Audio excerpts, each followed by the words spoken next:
Okay, so we're gonna plan for skills 3. The first question is, what foundational skills will students have to master to be successful in this unit? So let's go through.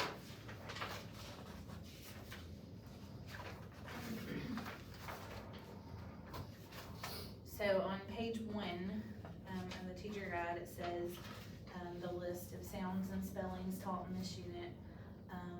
We're learning the A, O, I, U, and all spellings, the different ways they are spelled, either with the A consonant E, O consonant E, etc. Just using the letter by itself or using it with a silent E. Also the variations of A, AI, and AY. So lots of different new sounds and spellings being used in this one. Isn't this also when we incorporate a spelling tree?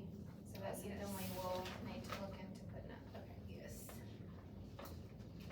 Alright, what does the introduction tell us to consider when teaching the unit?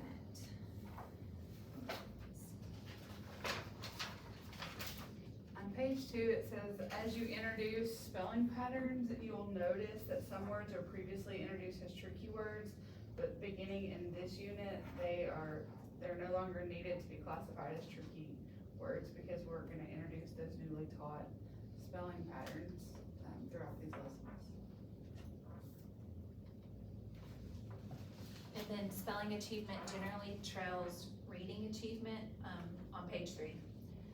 Students must first be introduced to the spelling alternatives and learn to decode them while reading them. And after you go down a little bit further, basically it's just saying they're gonna learn the spelling at different rates, but this systematic way of teaching it with the spelling code should lead to noticeable improvements in the spelling ability. Just to keep in mind that some of your kids will maybe move a little faster or grasp it faster than others, but hopefully they'll catch up. Yeah, I mean, I've definitely noticed my students can read it a lot better than they can use it in their spelling, so that's definitely true. It trails for sure. And I think sometimes too, like I've noticed that, like even during story time today, it was like, I think the word was saw, and I know that we've gone over that spelling, and she kind of sat there, and I was like, okay, and then she's like, oh yeah, so it's kind of like it takes them a minute to go back and apply those things. I've noticed with our English language learners that they struggle being able to recognize it and apply it. They can recognize it, but when they're in their writing, they're not applying those strategies. So I can definitely see where kids are moving. Some of them are moving rapidly, and some of them are taking a little while. Because we did it, and speaking of story time, it made me think, in story time today, one of the words that my group was working on was plow, and one of them went to pronounce it plow, and the other one said plow. So then they kind of looked at each other to try and figure out which one it was, and tried to talk it out with each other. And do you think the spelling trees too, if we do have those up, that they'll be able to maybe look up there and like kind of make some of those connections? I mean, I think that's the purpose. Last year, they didn't really connect, so I, for one, need to do a better job of like explaining the purpose of the spelling tree and why it's up there and using it for their reference. But that, I mean, that is, I've read somewhere in here that is the purpose of having those, is to kind of provide a visual for them. So I definitely think this will be helpful.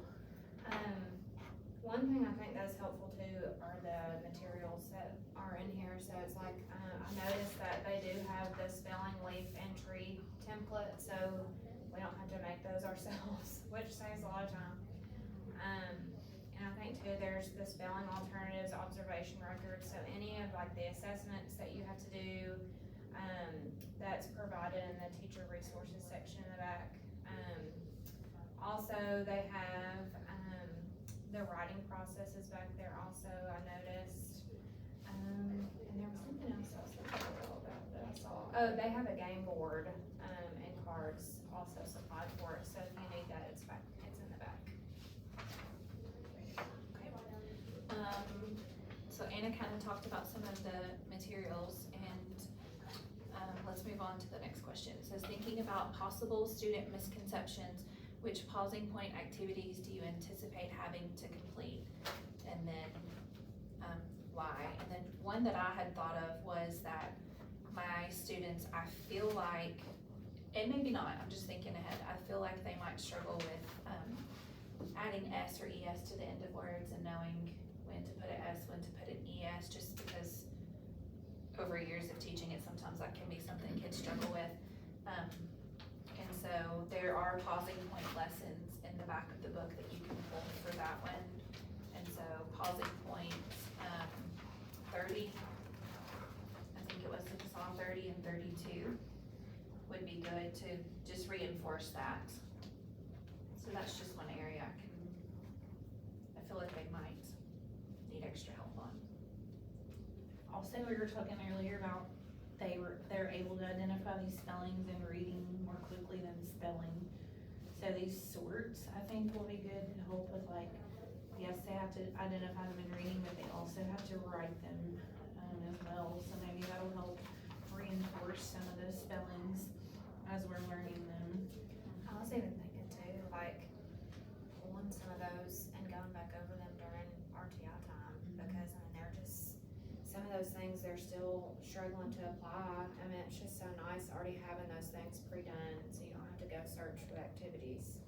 So I've thought about maybe pulling some of those and using them, just to kind of, I think pausing point 18, it says circle the spellings, so they have to decide between, which spelling they need to use in the word. I That'd think be a good one. that's good, so that they know kind of the direction that they need to go, but they need to be able to pick and decipher which spelling. And they should also be able to self-check with that. Once they circle the spellings, pronounce the sounds, and hey, something's not right there, let me go back. I love all the ones that turn it into a game, like the crossword puzzle, or if there's something that's coloring. yes, the coloring. They really enjoy that. They don't realize that they're practicing as much. They think they're getting to do something a little funner. And I've noticed the directions on those are very clear too, like mine have been able to go and written, a lot of times, you know, they skip over there, or they don't understand, but I don't know, I like how clear those are, so that I feel like that's something I can give them, and I know that they're gonna be able to understand what they're supposed to do if it's independent work. Okay. How does this unit fit into the scope and sequence of learning? What will students learn in the unit, like the unit before this, leading up to it? And then what are students gonna learn in the unit after it? So we know in the unit before, they've already been introduced to several tricky words and several spellings. So I'm looking forward to seeing those things being reviewed and reinforced in this next unit, so that they're able to continue to move in those spelling patterns and begin to learn and add to that, so that we do get to that application phase. Not only are they recognizing them, but are they able to apply it in their writing in this next unit. And then in grammar, we've talked about quotation marks and antonyms. Just recently, we're on antonyms. What else? Contractions, capitalization, punctuation. There's also a couple types of writing, narrative and informative, that we kind of touched on. And I know that there will be a lot more writing to come in the next unit as well. So, speaking of the next unit, looking into, skill 4, you can see what we're gonna be working towards in the next unit.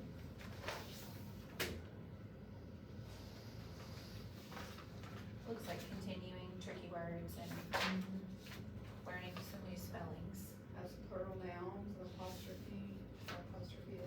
I think it's gonna start getting into them more uncommon spellings for some of the sounds.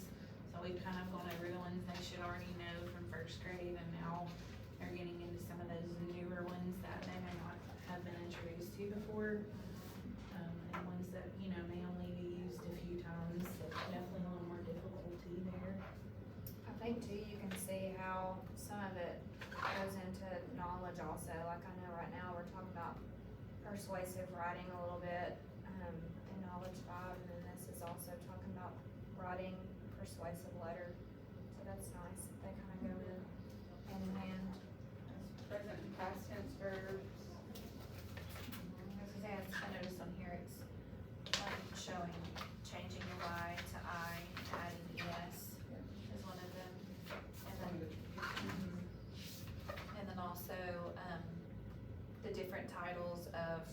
Mr., Miss, Mrs., and Miss when, so it looks like they're gonna be writing friendly letters as well.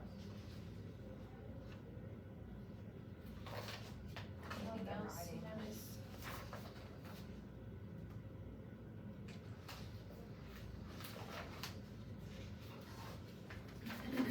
I don't know about y'all, but we're doing our assessments for end of school 2 this weekend, or this week. And I'm pretty encouraged by my results. Yes. I feel like that's a good indication of really absorbing material, Yes. understanding and retaining it, so I feel good about that. And I like that the assessments directly align with everything that you've taught. So again, it's not something you have to go find or piece together 8 things that you find on teacher pay teachers, it's just right there done. So then you know that you're directly assessing what you've taught, so it's just nice. I was excited to see the growth in some of mine doing a running record and where they were at the beginning when we did those beginning assessments to where they are now. Just, they're able to recognize, those sounds that they're seeing. And that's, I know coming from kindergarten to 2nd grade, it's just nice to be able to see it all come together, because in kindergarten, we introduced the sounds, but we didn't really get to that application phase. So I'm excited to see now in 2nd grade, after they've had it, how it's impacting